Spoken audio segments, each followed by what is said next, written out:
I mean, we saw yesterday that Tinubu stretched out his hands to Obi, and in fact, so many APC Ronu gangs have been using that as a campaign tool. It seems they are more happy than even an Obi himself who met with the president. But I know that in every conversation that Tinubu has, about 70 to 80% of it is politics. And I am sure that a Tinubu would have extend that agenda called the Southern Agenda to a Obi. Now the question is, will a Obi key into this Southern agenda that Tinubu has been proposing to all the Southern leaders, both present and past governors? Because we know that Tinubu's agenda in come 2027 is to ensure that the northern oligarchs are exposed for who they are. They are simply featherweights. And of course, without the South always being divided, the North can never have a stand or have a say ahead of the Southern people. You know, I mean, like I said earlier, I had a simple program yesterday, and so many people have been calling me a man of names. Some people have called me Yoruba bastards. Some people have even called me I'm a Yoruba boss. I am simply a guy who is out here dishing out objectivity, right? You cannot sideline the Igbos in Lagos, right? Neither can you sideline the Yorubas in some northern states. It's as simple, it's as clear as night and day. If you want to have conversations about Kano, if you want to have conversations about Abuja, if you want to have conversations about Port Harcourt, I mean, you cannot take away the Yorubas in Port Harcourt, because we know that the Yorubas take up so many of the oil positions in NNPC. And when you talk about the economy of Port Harcourt, of rivers, and all this isolated island in River State, I can't recall the name now, you have so many Yorubas living there. And you know, the issue is, let us always tend to appreciate ourselves for who we are. And when criticism comes, we must not take it to the altar of tribalism. It does us nothing good. It only makes us less of a people, and of course it trivializes the issue. Now we have a very serious matter on board. I know that so many people will either be supporting a Peter Obi or a Bola Ahmed Tinubu. Either of these two. You saw the two principals yesterday. The last time we were told that Tinubu stole the mandate of a Peter Obi, right? Now, are we saying that Peter Obi has forgiven a Bola Ahmed Tinubu? Because what we saw yesterday was Peter Obi was looking at Tinubu with that high admiration. I mean, he wished he was in that shoe, right? And what we saw was a Tinubu welcomed him with open shoulders and open arms, like, guy, join the moving train. Don't let us allow these northern people to override us. Maybe because Tinubu understands that he has lost the popularity in the north. Could that be the issue? Or could it be an agenda that Tinubu is just trying to become the I mean, should I say the decision maker in the southern part of Nigeria? Could that be his agenda? Right? But what I know is, since 1999, ever since the period that Obasanjo was there, I don't think there has been any other president, even a Jonathan didn't do this, that have been able to unite the South, even with an extension into the Middle Belt, like Tinubu has done. Tinubu uniting them doesn't necessarily mean he's uniting them out of politics. No, he's uniting them for his own political gains. But I've always said it that when things might not play out in your own details, but if you look at it with a very larger scope, like, if this thing plays out well, at the end of the day, it will favor me, would you stop that thing from playing out? Right? If your enemies are making mistakes, would you call them into action, like, guys, no, you don't. You don't. The agenda come 2027 is clear. A Peter Obi will either have to go and kiss the ring of the north.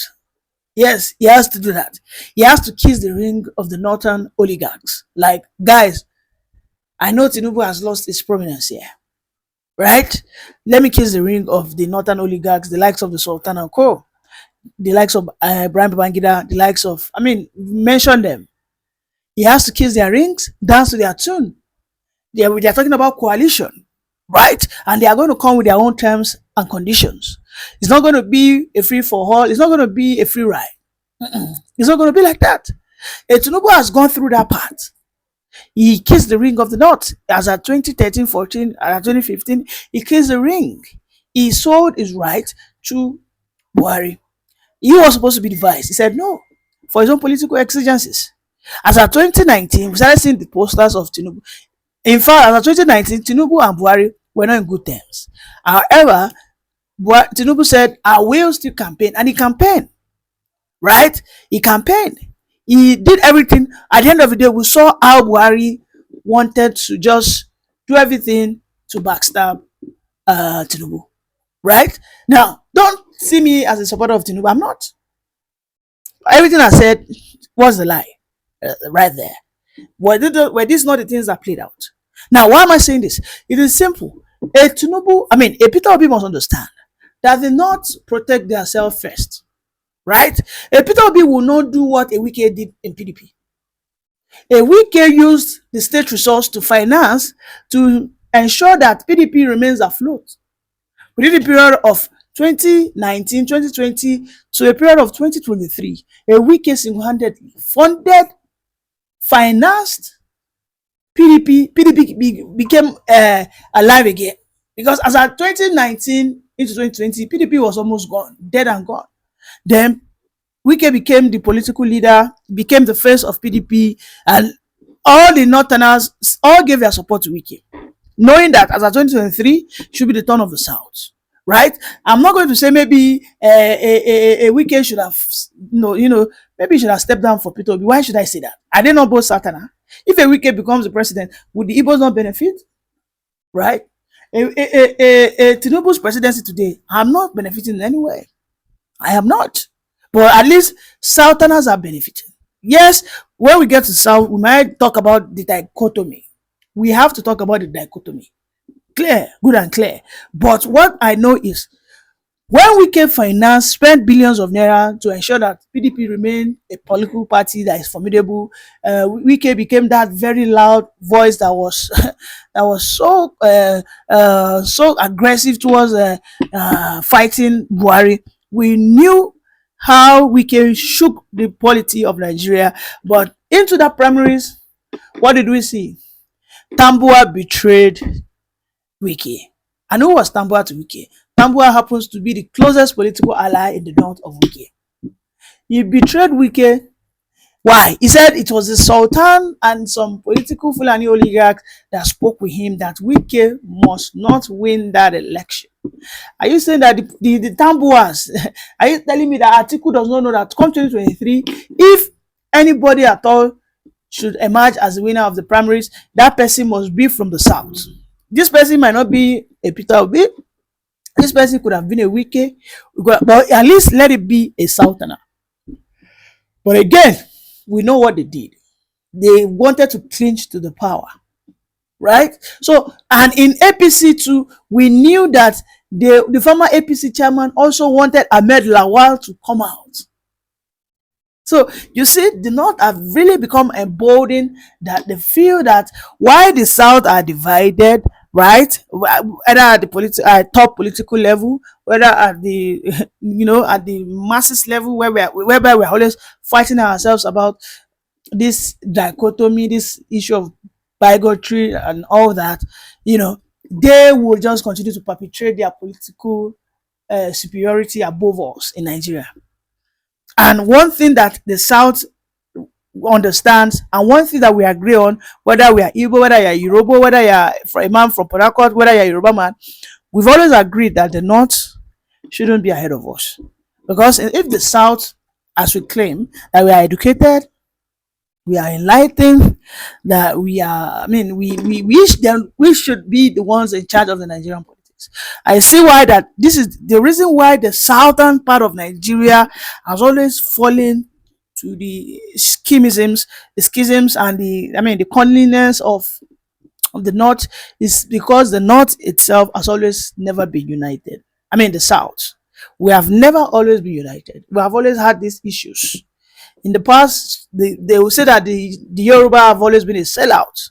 If you look at it historically, If you look at it historically, I think there's a level of truth in that. Okay, because there was a time that the Southeast supported the Yoruba agenda, right? In 1999, the Southeast supported it, right? Because the Yorubas voted for Lufalai. Period. The Yorubas never wanted Onabasanjo to be the president. It was Olufalaye.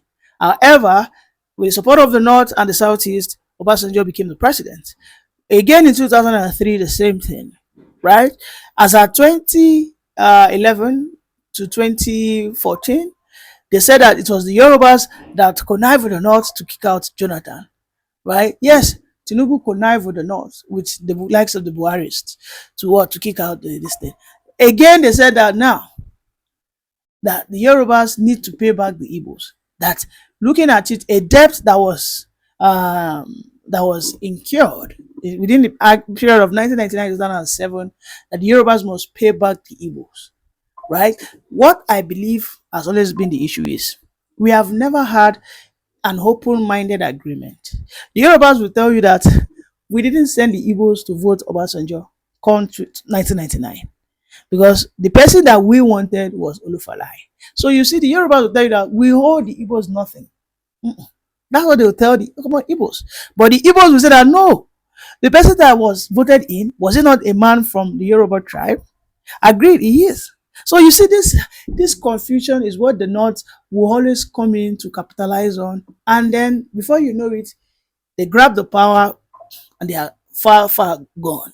Now they are trying to do the same, right? They're trying to poison the mind of Peter Obi, and I'm not going to blame Peter Obi if he feels he needs to go, I mean, in alliance with the North. But the only thing I know is going into alliance with the North is a very dangerous game, right?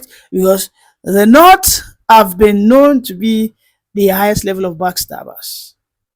I mean, you have to see that, right? The North will always want to have the longer part of the stick. They don't want the shorter side. They want the longer side of the stick. So even if they will support the P2B, there are some key things they'll give, conditions they'll give P2B. First and foremost, P2B, you going in there, you are going against the so many lies that has been spoken against the Igbos in the North, because the Igbos have always been said to be disruptors. And if you are to be voted, you must put it in writing. You must swear with your life that you will not divide the country. That's one. Secondly, they'll tell P2B, you will appoint or you will allocate to us some critical positions. I mean, you have to dance to the tune, right? Now, will Peter Obi have the courage to go against these terms conditions? I mean, I don't know. I don't know, right? I do not know. You get the point. I do not know. But which would be easy? Would it be intelligent or would it be wise for Peter Obi to say that, okay, fine, Tinubu, if you want me to work with you, come 2027. These are the key agendas you have to carry out. While I understand that they not see you as a very bad leader, in fact, Peter Obi must tell Tinubu that yes, you have been terrible. I mean, this has been the gospel Tinubu Obi has been spreading. But if you want my support, you must ensure that Nigeria has a new constitution, right? Secondly, the Igbos must begin to have a fair share and a level playing field in Nigeria. A Peter Obi must understand that his presidency must put the interest of the Igbos at, at the top. He must stop this agenda of one Nigeria. A Peter Obi, listen, you are not doing anybody a favor when you think the Nigeria as a state, right, will respect you because you think Nigerians must come first. No. Nigeria as it stands had its best progress and development when people were being governed according to their region. It's as clear as night and day. A Peter Obi must understand that if Tinubu is seeking for his hand, a collaboration, the Two key conditions is, first and foremost, the Igbos must begin to have that uh, equity, fairness in this Nigeria as it stands. Secondly, you have to ensure that we have a new constitution that guarantee, and then an additional state to the southeast. I mean, these things are low hanging fruit. They are low hanging fruit. It will further reduce the hegemony of the north. Yes, it will further reduce the hegemony of the north. Who were the people that closed down the ports in the southeast? It's not the north. If tomorrow, if a Tinubu said that, okay, fine, let the southeast, let them have the six states, let them have this, let them have that, the people that will be the loudest against it will be will be the north. When the southeast people came up with an agenda that let us have a system of governance whereby the presidency will be rotated, Bashir El-Rufai, Bello El-Rufai, Nasir El-Rufai's son, they said this is not workable. That in a situation whereby the president dies, what will happen? No, no, no. It will even lead to chaos. It will lead to envy amongst the region. This is a child who wasn't born when Nigeria was in its regional system of structure. Why the southern agenda must be sustained? I think Capitol B needs to key into that. For me, I think it needs to key into that. My objectivity is simple. I was not around when Nigeria was being administered as a region, but I read the history, and I know that the only thing that is sustained that can guarantee a progressive Nigeria is Nigeria must be structured in that manner. Not all countries will survive under one unitary system of governance. Not all. All Nigerians, if you ask them today that would you jettison your tribe for the culture of one Nigeria, they'll tell you you're speaking absolute nonsense. The North would not want to have a secular state. The North, they do not want to have a Nigeria that has no state religion. The North want to be a theocratic state. They want to be governed by the Quran. They want to be governed by the Sharia. That's what the North wants. So is that what Obi wants to go and do if he gets there? The North will give him that condition that, Oga, our Sharia will remain. It will then be remain and sustain. Don't come up with that nonsense ideology that one Nigeria, we all must have equitable or equal level of laws governing us. No, no, no, no. Is Peter Obi going to go against the Sharia law in the north when they are having their Ramadan? If he becomes the president, is he going to say that no, this is not obtainable? Is he going to be able to control the north as to that? It's going to be an anarchy. It's going to be what? An anarchy. But I know that Peter Obi is a Christian. He's not just an ordinary Christian. Peter Obi is a knight in the Catholic Church. And you know what it means to be a knight? You know? So if they're having their Ramadan season, okay, a Peter Obi, because he's in alcohol business, he knows all these things that, I mean, is people who are Southerners are into all this business of alcohol, business of hotel. As a president, if the what are these people called in the north? The Isba police, if they go and raid a mosque, raid an hotel, raid an open bar, and let's say for instance, Peter Obi is president, will the Peter Obi be able to speak? He won't be able to speak.